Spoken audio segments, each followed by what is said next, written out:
Alright, that's a good time to start.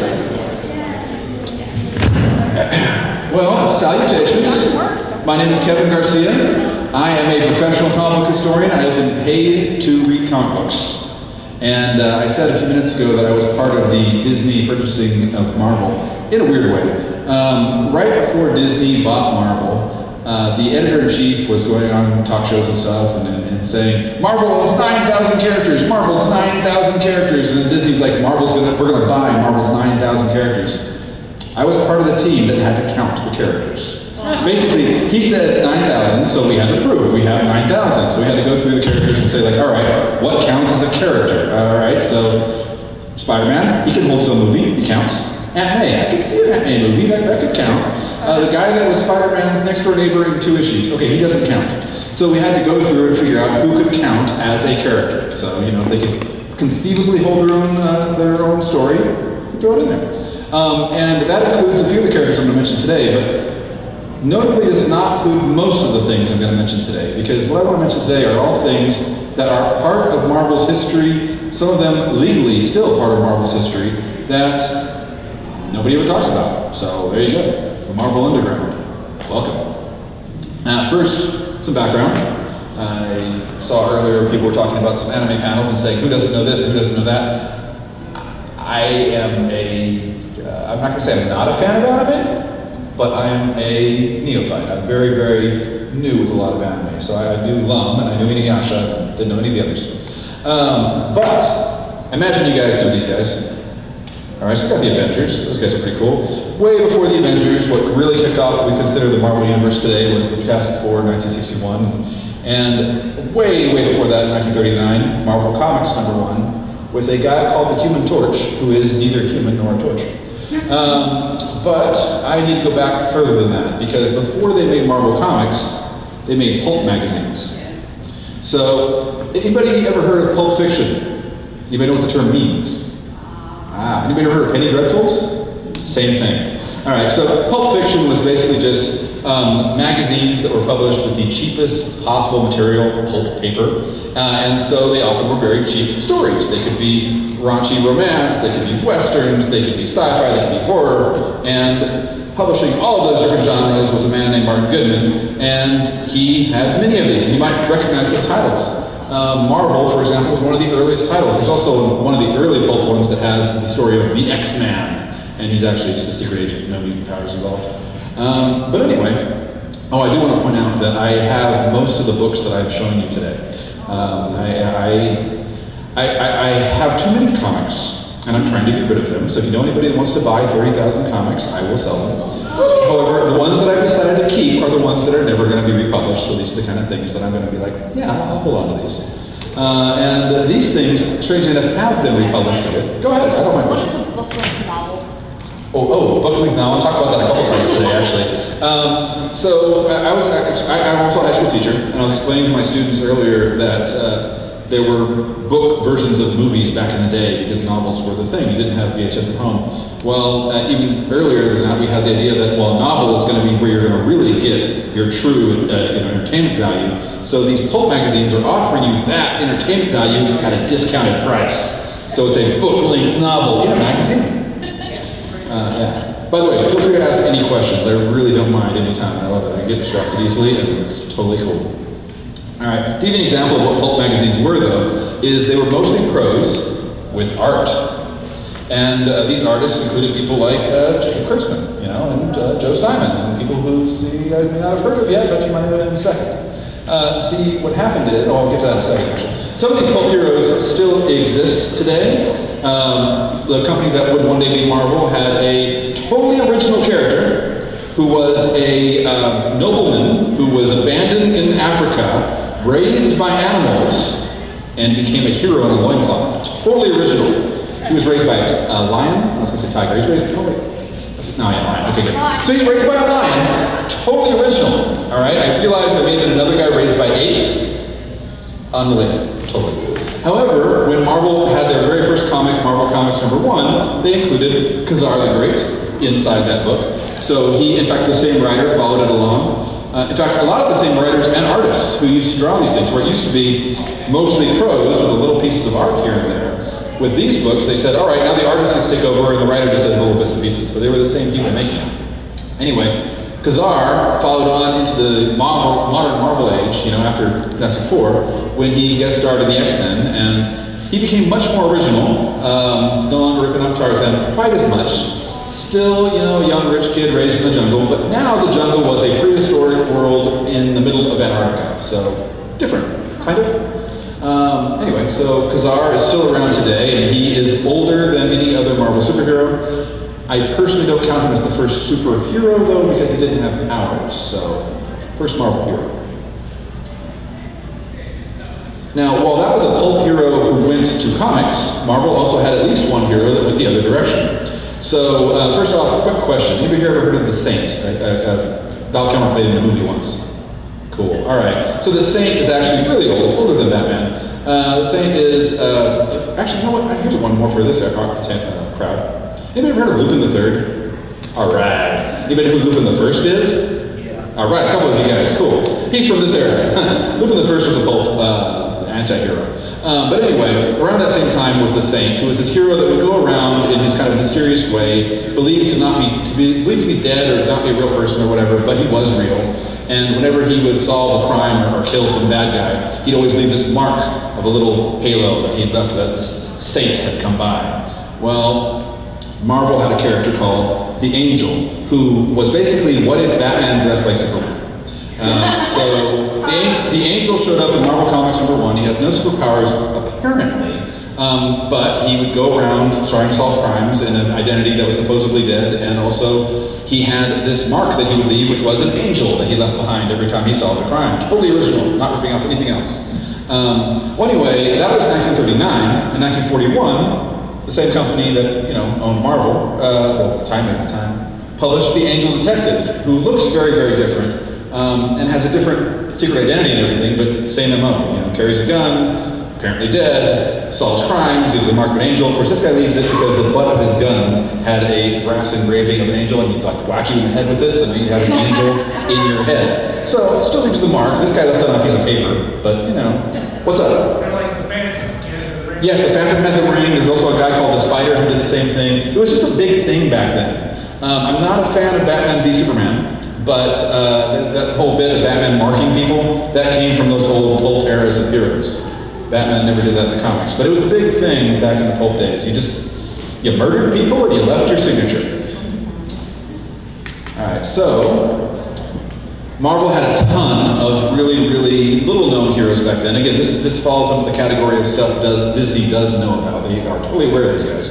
But little-known heroes. The Red Raven is actually the first ever Marvel hero to get his own comic book with his own title. It lasted one issue. Do you have it? Well, I have a reprint of it. In fact, that was what got me my first job at Marvel. They knew I had a reprint of it, so they contacted me. That was before they had reprints. Now they have reprints of it at Marvel, so there you go. Yeah, well, the reprint I had was on microfiche. So, yeah, I actually bought a reader for my house because I was so into trying to get these really obscure books. And now it's on the internet for free, so I don't need that thing in my room anymore. Anyway, there was this guy called the Black Marvel. They don't name characters like that anymore. But what's really interesting, and this is something Disney would not probably talk about, but just something to be aware of, is that some of the heroes from Marvel's very first comic did not start in Marvel. So the biggest heroes in Marvel's first comic were Namor the Submariner, who, have you ever heard of Aquaman? I hate Aquaman. He's a ripoff of Namor the Submariner, but I'll get to him in a second. But Namor the Submariner is this, Atlantean superhero and all that kind of stuff, and then you have this android Torch, who was, guy who could turn on fire. But they also had other heroes, all right, so there was this scientist who would take his nephew into the jungle, but they had his bodyguard with them all the time, and they would go on adventures. Yeah, Johnny Quest was a ripoff. All right. So this guy was named Ken Masters, and he did not know karate. But he first appeared not in Marvel Comics #1, but in this, I think Centaur Publications, Amazing, I think it's Centaur, I have to look that up. Amazing Mystery Funnies. I don't have that one, but you can read it online for free because it's public domain. But anyway. No, I don't own a lot of. I have 2 or 3 comics from the 40s, and they're in bad shape. But I buy them. I mean, they're 8 years old at this point. Yeah. But anyway, so it's really neat that these two characters, Namor the Submariner in this book and Ken Masters in that book, first appeared not in a Marvel comic, even though they're listed officially as starting in Marvel Comics #1. But what's really neat about that is that in the early days of comics, there was no rules for how things would work. Like, they knew copyright was a thing, but they didn't really think about it too much. So what happened is the guy that owned Marvel just hired companies of artists and writers who said, you guys already have a project, bring it to Marvel. You guys already have a project, bring it to me. So basically they hired these guys and they brought their work with them and expanded it. They brought these guys in, they brought their work with them and did not expand it. But they all got to be in there. So while there was some original stuff in Marvel Comics #1, a good portion of it actually came from other publications first. That's kind of neat. And this is the guy I've been talking about. He's the guy that owned all these companies, Martin Goodman. He was a publisher that was very much into the idea of what's popular right now, let's do that.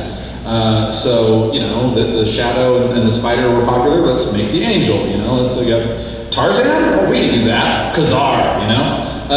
Well, then this guy in a red cape and a blue suit came around and he was making a lot of money for this other company and he says, we can do that too. So he did that. Of course, he did something that the DC guys did not do. And he said, well, there's this thing called a world war going on and it's kind of taking over everybody's lives.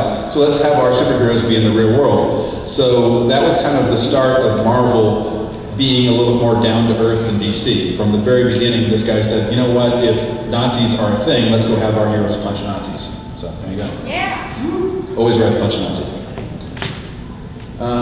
These are the guys that made the biggest hits at the earliest days of Marvel. Carl Burgos here created the Human Torch, who I said earlier was neither human nor a torch.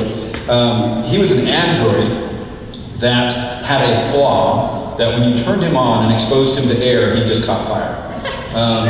Minor flaw. Now, the creator who built him really said, no, we can work this out, we can make this work, it's not going to be a problem. But all the other scientists said, you're a madman, you've created a monster. And, well, he had to bury his monster, long story.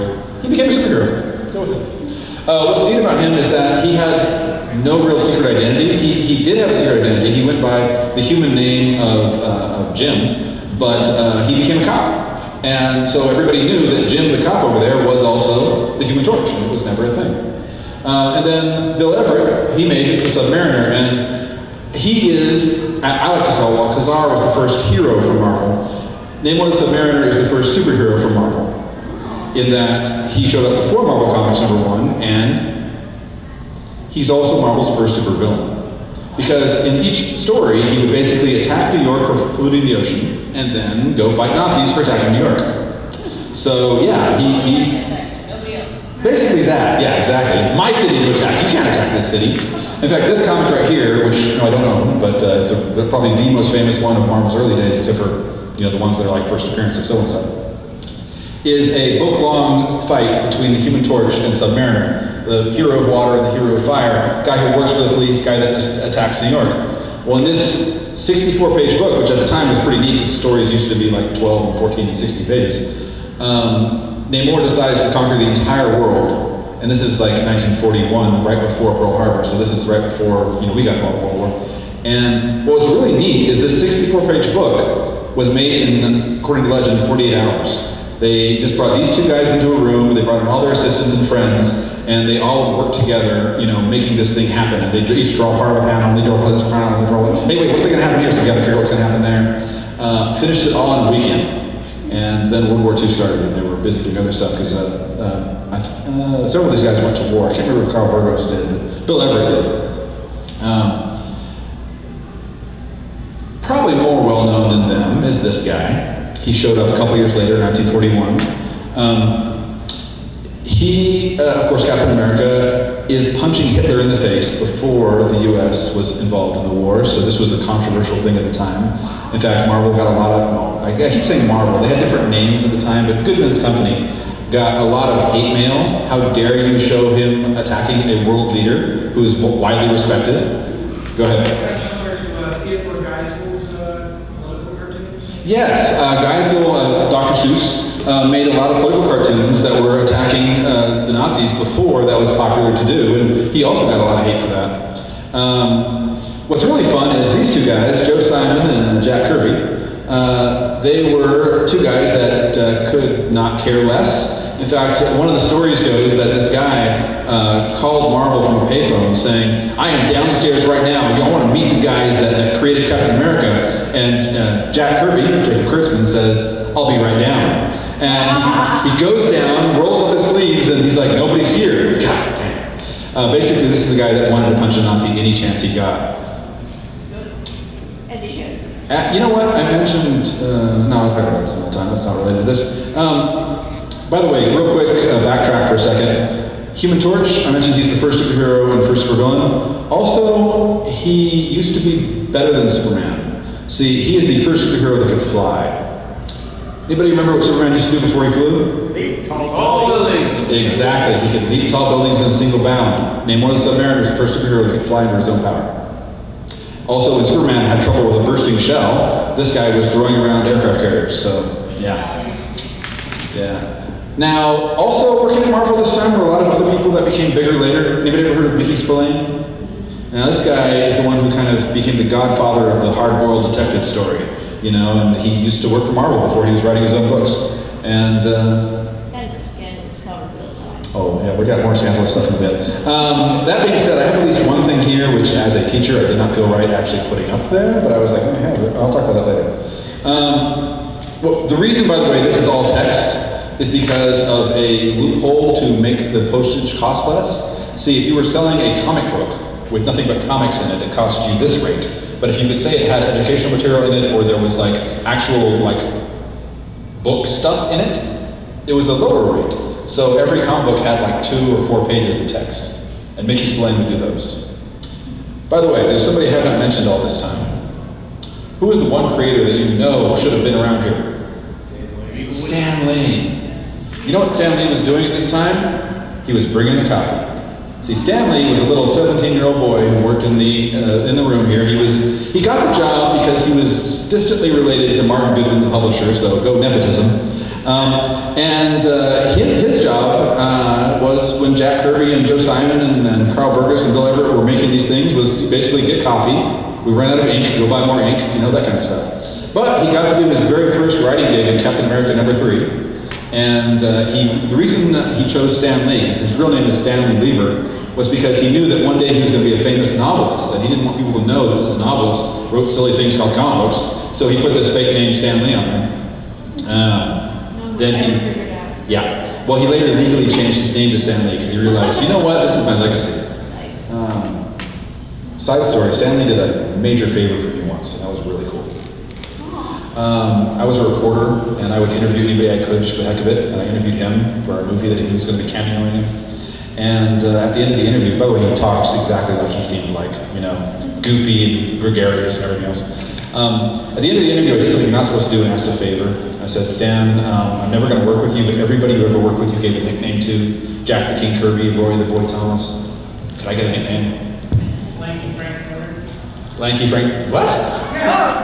I believe you, but I'm wondering if Stan gave him that name. So, the first Daredevil comic he ever did, they listed the names that, you know, the things that you just said. And then now introducing a Lanky Frank Miller. You know what? I totally believe that. Stan was still editor at that time, so yeah, it's quite possible he gave him that name. Well, the thing is, I thought he was going to say something lame like Kevin from Heaven or something like that, but no, he actually gave me some really good nicknames. And I wrote them in my computer, and then about a week later they updated the computers at work, and I lost the notes, and I had a horrible short-term memory. Then about 10, 15 years later, one of the other Marvel researchers contacts me and says, hey Kevin, did you know Stan mentioned you in a comic book? So Stan had these things called the soapbox, where he put whatever he felt was important that week. Maybe it was like a big political thing, or maybe it's just responding to a fan. And apparently in 1 month, it was responding to some fan named Kevin Garcia in Brownsville, Texas, asked, what would I nickname him? And he put all the nicknames in there. So they showed up. I could be Killjoy Kevin or Gladys Garcia, so that was kind of nice. It is adorable. Anyway, I've done a whole talk on Stanley. I can move on. All right.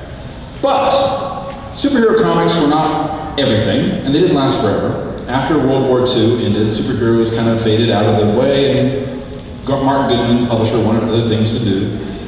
So there were books, again, for Westerns and books of silly animals, and there were romance books and books aimed at girls. There was a large portion of the readership that was women and girls, and which is funny because years later there was this conventional wisdom that girls don't read comics, you know. We all know that's true.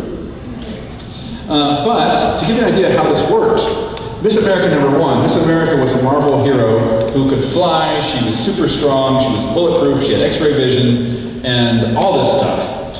But she was only in about a third of her own book because the rest of it was like makeup tips or what to do when... It sounds silly, but here's the thing. The readers at the time really responded to that. They loved it, and they kept writing in saying, give us more of these things. And the biggest feature of it, the most fun feature of the whole book, was a story about this, you know, high school kid and this brunette that likes him, but she's kind of mean, and this blonde, well, redhead that likes him, and she's really nice. Yeah, Marvel was ripping off Archie. But here's the thing. This one wasn't starring Archie, it was starring Betty. So Patsy Walker there is the main character of this storyline, but it's totally the Archie storyline, but it's always Patsy that's the main character. And if anybody here has seen Jessica Jones, you've seen Patsy Walker. She's Trish, right? So she is older than most Marvel superheroes. She's been around since 1946. She was so popular that Miss America herself only lasted about 3 or 4 issues of her own comic, and after that it became Patsy Walker's book. And it continued for, you know, a good 20 years. They did bring Miss America back later on, but for some reason when they brought her back, they decided to change her powers, so now she can only use like 1 power at a time, and she's super weak, and I'm like, you had this woman who was as powerful as Superman, and you just nerfed her. Anyway, whatever. The thing is, I haven't really gotten to the stuff you guys don't know about yet. This is still something that you guys might know. I'm getting to the really weird stuff. I'm kind of building through history here. All right, then we got the funny animal stuff. Marvel had a ton of those. They also had a guy called Super Rabbit, which I don't feel they try to get away with now, because I feel like blue suit, red cape named Super, bad idea. But anyway, they had a whole team of humorists, and they later on spawned Mad Magazine for the competition. Basically, these guys wanted to do more humor all the time, so they left Marvel and went to what is now DC. And made Mad. Al Jaffe was working for Marvel originally, yeah. I got actually a bunch of stories about them, but that's not what we're here for today. All right, Marvel, though, wanting to stay in the game, Stan Lee, at this point being editor-in-chief, said, we can do that too. So Stan tried to create his own Mad ripoff called Snafu. And it was, I have 4 out of the 5 issues, or 3 out of the 4 issues. And it didn't last very long, but Marvel later tried to get back into imitating Mad with Crazy, and that lasted a good longer time. I want to say about 15 years. Back to the comics for women for a minute. This comic I've seen on eBay a lot. That I say comic because again it's got comics in it, but it also has a lot of stories and prose novels and that kind of thing. I see it on eBay a lot as Betty Page in a Marvel comic. And the thing is, it does kind of look like Betty Page. And this was published in, I want to say, I can't remember, 1950? But basically it's around the time that she was a model, so it could be possible. However, I have this book, which is from 1946, when Betty Page was still in high school, not modeling yet, and didn't have her famous bangs. She didn't get the bangs till the photographer in the 50s said, hey, change your haircut. So these were clearly taken at the same time, so that is definitely not Betty Page, unless she had bangs and just didn't tell anybody about it. However, I found a book where I think Betty Page shows up in a Marvel comic. In this issue of Snafu, it offers the greatest cheesecake ever, and of course being a Mad ripoff, when they get to the greatest cheesecake, it's an actual cheesecake. But building up to it, they show you the runner-up cheesecakes, and one of them is this young lady. And I actually contacted the Betty Page Museum, and this is when Betty Page was still alive, and they said Betty Page could not really remember all of the things that she was in at that point, but it seemed like something that she probably was in. So this is probably Betty Page in a Marvel comic. So while this one is advertised on eBay as having it, that one actually does. So there you go. I say advertised on eBay. I mentioned earlier Westerns. Westerns were a big thing then, so Marvel would have a lot of those as well. I do want to point out that Stan Lee has always done cameos. That is Stan in costume. Cowboy Batman. Cowboy Batman, basically. So here's the thing, there were a lot of Western comics back then, but all of Marvel's Western comics were superhero Westerns. So they'd wear masks, and they'd have secret identities, and they'd have like these like storylines. So like one guy was a lawyer by day, but then he put on a mask and then he'd go and solve crimes that he could not solve as a lawyer, but he wasn't blind. So they hired a model. The model didn't show up, so Stan did the picture. So there you go. All right, now we're getting into the weird stuff. So, and then we'll get back to the Marvel and back into the really weird stuff for most of the rest of it. Martin Goodman, still publishing magazines, published Stag magazines. Anybody know what Stag magazines are? Is anything like a stag party? Yes, it is, exactly like a Stag party. So basically these were books that were meant to entertain men, you know? So they'd have a lot of raunchy, sexist jokes, and there'd be like novels of lurid tales of women who are trapped and big, strong men have to save them. Strangely enough, all the ones I've seen have no actual nudity in it, so I guess at that time it still was not that accepted, even though Playboy was already around.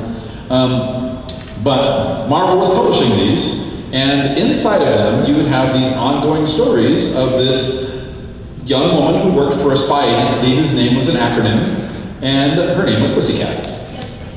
And so she worked for the agents of SCORE against the evil armies of lust. I don't think they ever really bothered with what those acronyms stood for, but I like to, in my own headcanon, say these are the precursors of S.H.I.E.L.D. SCORE became S.H.I.E.L.D., Lust became Hydra, it works. So she was just this bubble-headed, you know, blonde that did not know how attractive she was, but every single guy in the room falls over her. So of course she'd solve every crime just by losing her top. But again, they don't actually show anything. What's really funny about this particular character is that she has technically been referenced in a Marvel comic in the past 10 years. There was a series called The Defenders that came out in 2011, and in one of those issues, there's a bunch of like reality warping happening, and at the bottom of the thing it says, find out the current adventures of Pussycat as she fights lust. And it's like, all right, she's canon. Good enough for me, but anyway, so she's got cool stories. Marvel, at this time, the 1950s, tried to get back into the superhero game. This is when DC was about to put out The Flash, the Barry Allen version, and the Hal Jordan version of Green Lantern, and those kind of things. And Martin Goodman tried to do the same. It didn't last, didn't work out very well. What worked instead were monster books. So Stan Lee, now working with Jack Kirby and all these other guys, to make monster books was fine, but they really wanted to do heroes again, so they snuck their heroes into the monster books. Imagine if this teenager got mutated by a bite from a creature. Yeah, okay. And he wears a costume. So yeah, snuck in the superhero stories. Yeah, that's Amazing Fantasy 15 comes right after Amazing Adult Fantasy, which sounds really weird in today's context. Yeah. All right, now let's leave the stuff you know alone and let's go to some really weird stuff. All right, so. Anybody heard of R. Crumb? 2, 3 people? 4? Okay, fine, all right, that's better. All right, good. You guys need to learn more about comics. All right, so Robert Crumb is the icon of alternative comics of the 60s and 70s. Still around today, living in France, drawing weird books. But basically, he just did a whole bunch of LSD and just drew whatever he felt like. And, you know, a lot of it is just really written by a guy who was high. So there's a lot of sexism and racism and really horrible stuff, but at the same time, it got a lot of respect because it was, well, it's hard to get any more honest than what he was coming out of his brain when he was on all those things. So, so the point is that this was never a big seller necessarily, but it was definitely a big thing in the burgeoning comics industry in the 60s. So Marvel said, we want to get onto this too. So Stan Lee, supported this book called Comix Book, because putting an X on things meant it was definitely alternative and indie. And they would hire artists to do, whatever. Now, what's neat about this is that while Marvel was still publishing Marvel-owned books, and there were characters in here that were owned by Marvel, most of it was indie stuff that they allowed the creators to own themselves. So Marvel would publish it, but allow them to go on. What's interesting is the experiment did not really work financially for Marvel because, again, they didn't own the stuff, they couldn't do anything with it. So after about 3 issues, they had to cancel it. But some of the stories weren't done yet, and Marvel went ahead and gave the rights to, I think, Kitchen Sink Press to do the last issue, so they could finish off some of the stuff. And some of these characters have gone on to be republished later on. Anybody heard of Mouse? Yeah. First appearance of Mouse was in a Marvel comic book. That's pretty crazy. Different art style there, though. He changed it up before he made the final graphic novel. Marvel was still publishing Pulp Magazines well into the 70s, but they were, becoming mix and match with comics, and they realized that at this time there was a thing called the Comics Code Authority that would monitor what could be in comics. For example, you could not show drugs in any situation, even if you're trying to teach kids a lesson. If anybody is ever a bad guy, they must be arrested and go to jail, always. Or, you couldn't kill them, I guess, naturally, because you couldn't show murder or death. So it was very, very restrictive. But Marvel realized that if they called it a magazine, they could do whatever they wanted. So they started publishing black and white magazines, which you would think would allow them to do a whole bunch of R-rated stuff, but no, it was PG-13 stuff, but still, they could push the envelope. They also tried getting into the teen magazine stuff, trying to do things that would appeal to kids, and many of these magazines would try to ignore the whole Marvel thing until they realized nobody was buying it, and then put Spider-Man in the corner, and all right, fine, it's Marvel, come buy us. This ended in the 70s, really, but in the 80s, Marvel tried to get back into it again with a little bit of their weird underground. You guys have heard of heavy metal? Marvel's like, we could do that. So they tried that a couple times. Again, not super successful, not super well known, but a few things that were cool came out of it. One of the most critically acclaimed books of the 80s was called The Nam, which was a Marvel comic that was literally about just regular everyday soldiers in Vietnam. Okay, except for the 5 issues that Punisher showed up. But other than that, it was regular everyday soldiers in Vietnam. And the first appearance of Nam was in Savage Tales here. And Marvel's biggest attempt with this was called Epic. And this was where they really wanted to push the envelope and say, no, we can do not just this heavy metal stuff, but we can go like Omni, we can go like really cool, get really high concept sci-fi. And what's really crazy to me is that in issues of Epic, you have Marvel-owned stuff, like the last Galactus story by John Byrne, next to Dave Sim's Cerebus, just literally page after each other. Anybody know what Cerebus is? So Dave Sim was an icon for many, many years before people found out he was crazy, who wrote and mostly drew his own comic for 30 years, and he was like the first one to last that long with his own book without any interference. And he published some of his stories in Marvel right next to Galactus. That's crazy to me, that Marvel would allow this indie publisher that was so iconoclastic at the time to be next to Galactus, which is, iconic. Marvel tried, although Epic didn't last forever, that's about 5 years or so, Marvel tried to bring it back to the comics and turn Epic into an imprint. Basically they said, all right, if you want to do your own indie comics, we'll help you publish it, put our name on it, you can still own it. So the creator of Howard the Duck made Void Indigo, and other creators made other stuff, but Marvel being Marvel still made stuff that belonged to them. So Powerline here is part of the Shadowline saga, and those all belong to Marvel, and they recently showed up during the Secret Wars storyline. Now, the reason I know they belong to Marvel is part of why I go after all these little indie books, because I go looking for this. So the indicia here is where you find out who owns what. And it's kind of interesting because Marvel published a Bill and Ted comic back in the 90s, and it was really, really good. Evan Dorkin did amazing stuff in that book. But Marvel owns some of the characters. And they own that because in most of the books it says Bill and Ted, copyright 2, I think Universal, I can't remember which studio made that one. But then in a couple of the issues, Marvel, some editor had this genius idea of, I think these are neat characters. And so they put, but Fight Man and related characters belong to Marvel.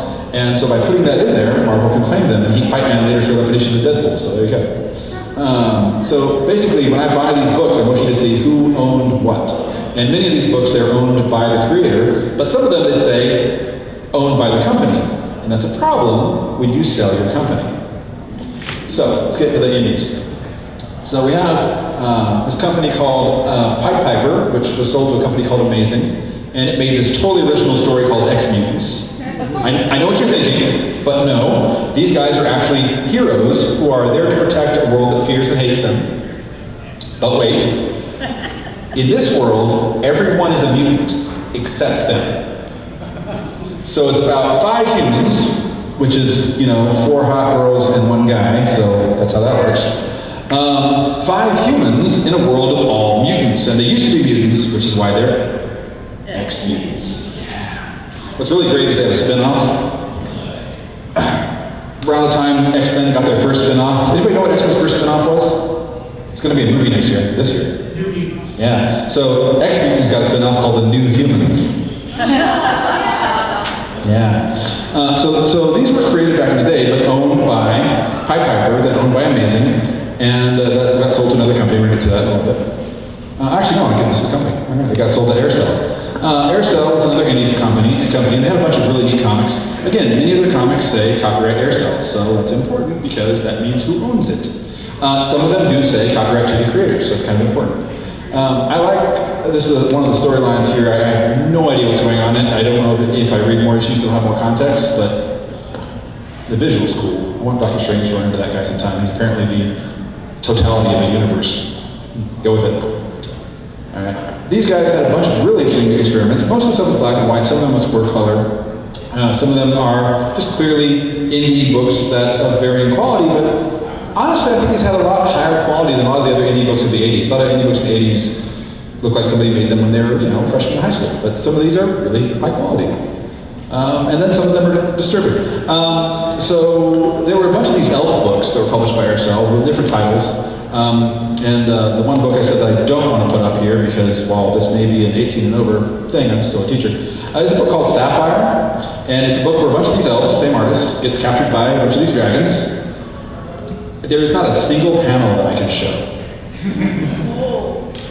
I mean, it's awesome. Well, the elves are captives of the dragons, but they're also magically able to enjoy things. Moving on. Dale, I'm not sure if I'm saying his name right, but Dale Kuhn, I think, later became known as probably one of the best Hulk artists. Also created a character called the Pit.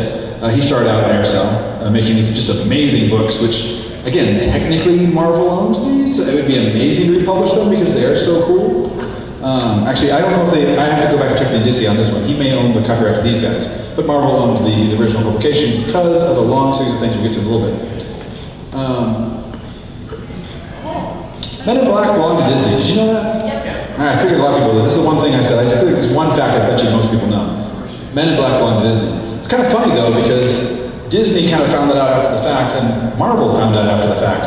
If you watch the very first Men in Black movie, it says based on the Marvel comic, but it was actually a deal that had been in the works for a few years. Marvel bought the company that bought the company that bought the company just about a year or so before Men in Black came out.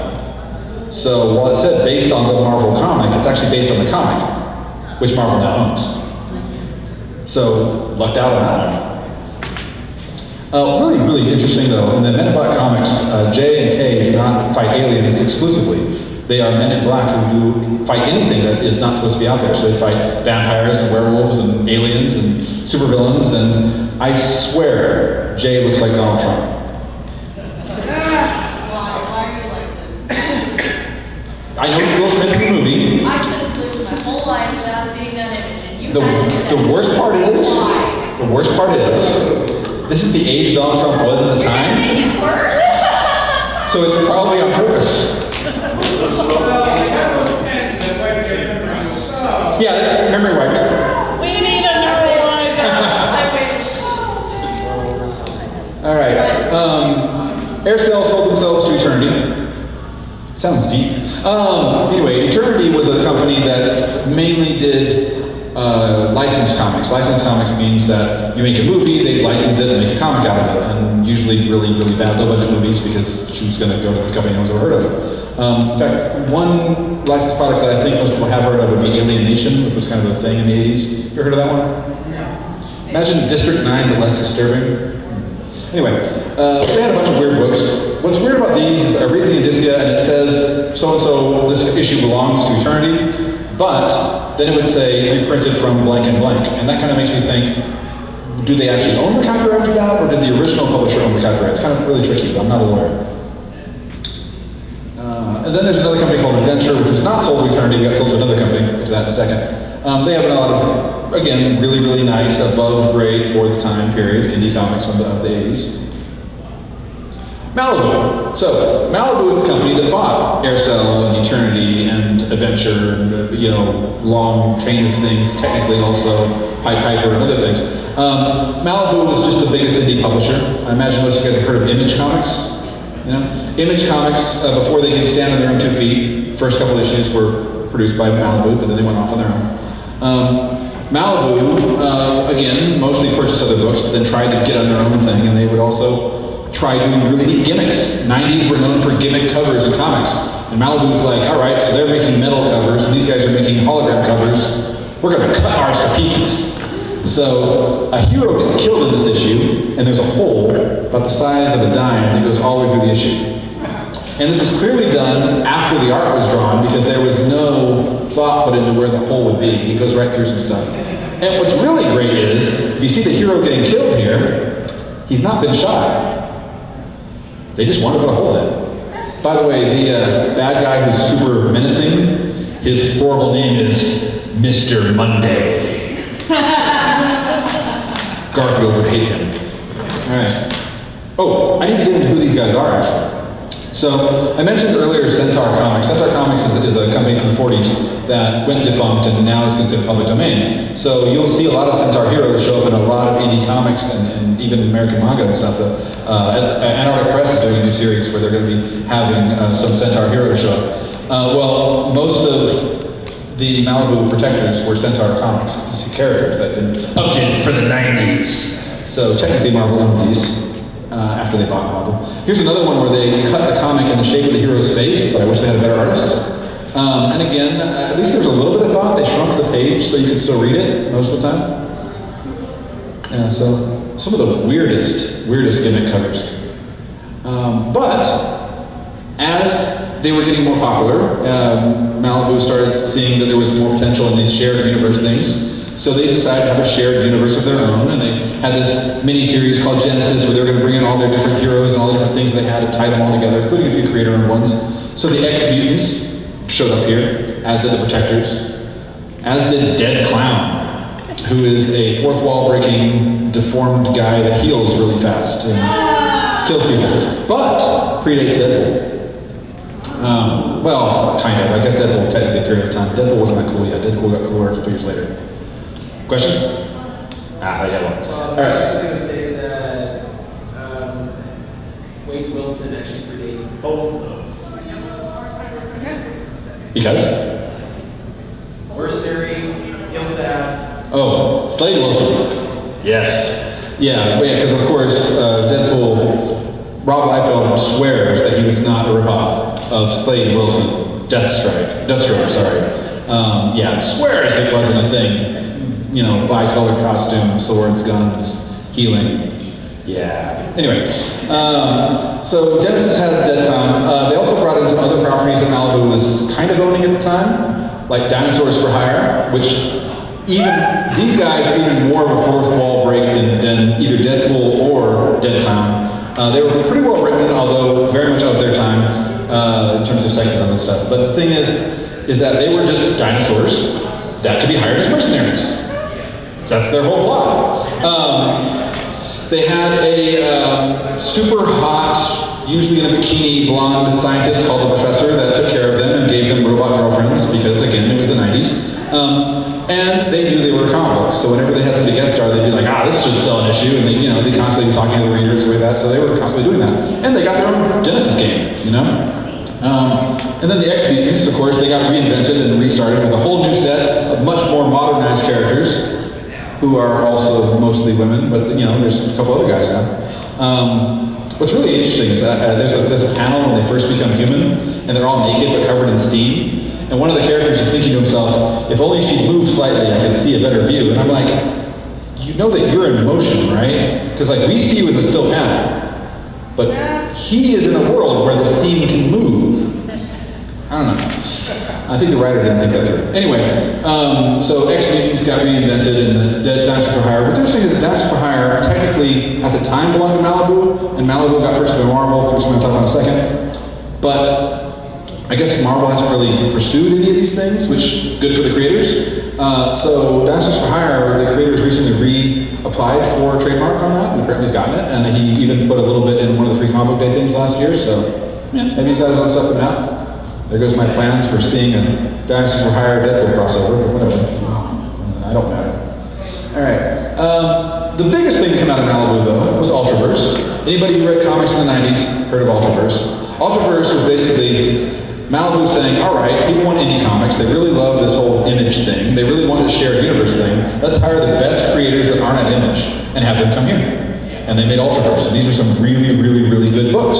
And for about 2 years, they were some of the best critically acclaimed superhero stuff. I mean, obviously there's other, critically acclaimed stuff like Sandman and thing at the time. But of generic superheroes, they were some of the most critically acclaimed. And in fact, Marvel purchased Malibu, which included Men in Black, but also Ultraverse. And right off the bat, Marvel said, we're going to honor you guys and do some amazing stuff. And they did this crossover called Ultraverse Avengers, written by Warren Ellis, and it is one of the best superhero crossover comics I've ever read. And for reasons that are beyond me, it will never get reprinted. See, Ultraverse had a really good 2-year run. And then Marvel bought them. And Marvel said, all right, you're going to continue having comics with our heroes in them. And they added Juggernaut to the Ultraverse, and they added the Black Knight to the Ultraverse, and a few other heroes. And then, I guess sales stopped, and they just didn't have them anymore.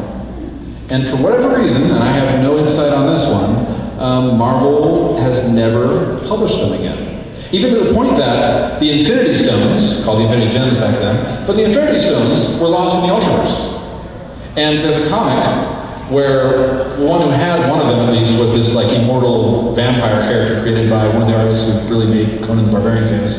And there's a comic where Galactus needs the stones, sticks his arm through a portal in dimensions, pulls out this vampire corpse, and takes it.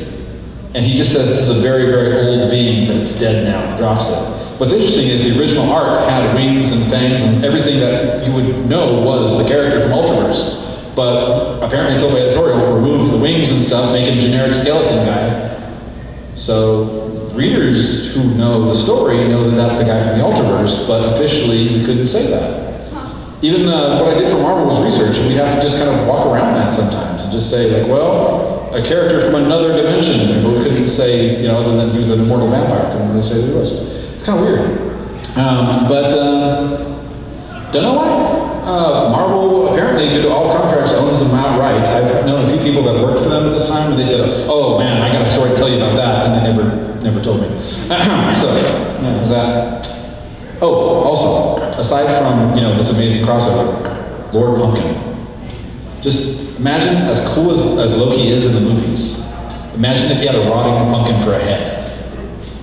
Somehow that makes him better. This guy is amazing. He is exactly like Loki attitude-wise in the movies, except he has a rotting pumpkin for a head. Except that his actual body is the little green flame of the candle. So as long as that thing can be relit, he will always come back to life. So that's kind of neat. All right. Another company, not related to any of the previous companies, called CrossGen. This is an interesting one. Apparently some really rich guy wanted to make his own comic book universe as well. So he just hired a bunch of people, gave them a ton of money, and said, here's my universe, make it. And they made it, and it's called CrossGen. Basically this superpowered sigil here would unite all these different heroes throughout time and space that all have the same kind of powers, but the powers were different for each generation. So basically what it meant was you could have a speedster or a Hulk or a sword and sorcery or a sci-fi story, and they could all be connected by having the same power source. So that's kind of a neat idea. Marvel bought them, and unlike Ultraverse, Marvel brought them back. A couple years ago, Marvel tried to do a new CrossGen series. What's really neat is they updated it. See this girl in the purple bikini? That's her. So yeah, they took out a lot of the 90s, made it a little bit more modern. All right, before I get to how all this connects together, I want to touch one character that I think is really interesting. Miss Fury here. There's a misunderstanding among people on the internet that Miss Fury belongs to Marvel. She doesn't, but she does. Miss Fury was a comic strip that was showing up in newspapers, and it was about this young lady that went to a costume party wearing a cat suit, because you do. A crime happened, she solved it, and they go, you must be a superhero. She goes, okay. So that's her origin. And Miss Fury just had some adventures back in the 40s. Marvel, timely at the time, published those stories as Miss Fury the comic, which is why people think it belongs to Marvel. But it ended in the public domain. So Adventure Comics, which again later became part of Marvel, made their own Miss Fury comic. But Malibu, which later became part of Marvel, also made their own Miss Fury comic. And then Marvel, again through a misunderstanding, believing people on the internet that Miss Fury belongs to Marvel, threw Miss Fury into the background of this 1940s scene. So when the artist put her in there, he thought she belongs to Marvel. And she does, because Marvel owns that version, and technically that 40s version. But she is also public domain, so she can also show up in comics like Savage Dragon or Antarctic Press or other things. It's kind of weird. So Miss Fury has gone and left to Marvel several times. I find that very interesting. Anyway, I was saying I was trying to explain how this works out, so I've named a bunch of companies. Here's my little diagram. Oh, Jesus. All right, so we got Wonder Comics and Amazing Comics joined Piper Comics, which sold itself to Eternity, but they took some of their comics to become their own little company. Aircell sold itself to Eternity. Eternity sold itself to Malibu. Malibu bought Adventure. They also made this company called Bravura, which was all creator-owned, so I didn't count that. They made Ultraverse. They reinvented their Malibu heroes as the Malibu Genesis, where they stole the Centaur characters because they're public domain. Marvel bought Malibu's, according to legend, because of an inking process, but that's been debunked, so. They bought CrossGen, but both CrossGen and Ultraverse had interactions back and forth with the Marvel Universe in some weird way. Magazine management in the 70s and 60s, Curtis in the 60s and the 80s, Epic off and on since the 80s. So basically all of these things have been part of Marvel at one time. So while some of these may be creator-owned, a lot of them are just really interesting, weird characters that, you know, never show up again, but technically belong to Marvel, which means they technically belong to the mouse. All right. All that said, my name is Kevin Garcia. If you ever want to find out more about me, I have a very hard to remember website, if you know my name. I also have a blog that I never post on because no one pays me to update it, so. That's my spiel. Any questions about anything I've said or anything you want to expand on or other weirdness that's out there? What you got? Who owns heavy metal? That is an interesting question, actually. Heavy metal is actually owned by the Ninja Turtles. Yeah, Kevin Eastman, the guy that co-created Ninja Turtles, bought heavy metal at one point, and I believe he still owns it. I'm not sure if he sold it. Yeah, last I heard he still owned it. In fact, he had his girlfriend, later wife, I think, become the model for a lot of heavy metal stories back in the day. There were some weird internet rumors about her not long ago, but she's fine. For her family, anyway. Any other weird questions? I don't mind these. I like weird questions. All right. Art Krug was involved in some of those weird hippie comics, and he did an album cover, I think. Yes, he did one for Janis Joplin, yeah, very famously. And he's done a bunch of other really, really weird stuff. But I don't think he ever worked for Marvel directly, and I doubt he ever would on purpose. You know? In fact, there's a lot of people, but you know Alan Moore? So Alan Moore was the creator of Watchmen, and he also made some of the really, really groundbreaking comics in the early 80s. DC and Marvel both wanted him, they both hired him, and both of them screwed him over in different ways, so he refused to ever work for either again. DC screwed him over on purpose. They gave him a contract saying that as soon as Watchmen goes out of print for 2 years, you will get the rights to Watchmen back. Watchmen is the first comic book in history never to go out of print. Marvel screwed him over by accident. He was creating a character called Marvel Man, which is actually a 60s UK hero, which was a ripoff of Captain Marvel, but that's another story. And Marvel, just deciding to protect its brand, and sent a letter to the company saying, don't publish anything called Marvel. And the publisher got really scared, and they changed the name from Marvel Man to Miracle Man, and Alan Moore said he'd never forgive Marvel and would never work for them again. So he'd done a couple Captain Britons for Marvel and then stopped. Marvel's reprinted these, but out of deference to Alan Moore, they will not print his name in it. Because he has said, I don't want nothing to do with Marvel. So it's okay, as long as we don't want to upset you, because they'd love one day for him to come back, you know. So it just says, by the original writer and the artist. So that's kind of neat. DC, on the other hand, has no qualms about putting Alan Moore's name on everything. That they can anyway. There's some stuff that he will sue them for putting his name on. So, any other weird questions? I don't mind random ones, because we're going to wrap up in just a minute. Which comic is your favorite? So I mentioned Namor the Submariner earlier. For the longest time, people asked me which is my favorite, and I'd say I can't pick a favorite, child. But I've decided Namor as the first superhero and first supervillain, and also the first superhero to fly, and guy who used to be stronger than Superman, and all that stuff. Really complex character, really love him. But he's got two things that are detrimental to him. One, he's never been the star of an actually good comic. Although he was in a really, really good storyline in the Avengers recently, where he killed 7 billion people. And he was the hero. See, the Avengers realized that they were universes colliding into each other, and the collision point was Earth. And the only way to stop 2 infinities worth of universes from dying was to kill one of the Earths. So the heroes, Black Panther, the Beast, they built a bomb that could blow up an entire Earth. And no one could do it. Captain America certainly didn't want to. Black Panther says, I'm a king, I can make the choice, but said, no, I can't. Namor says, give it to me, bam!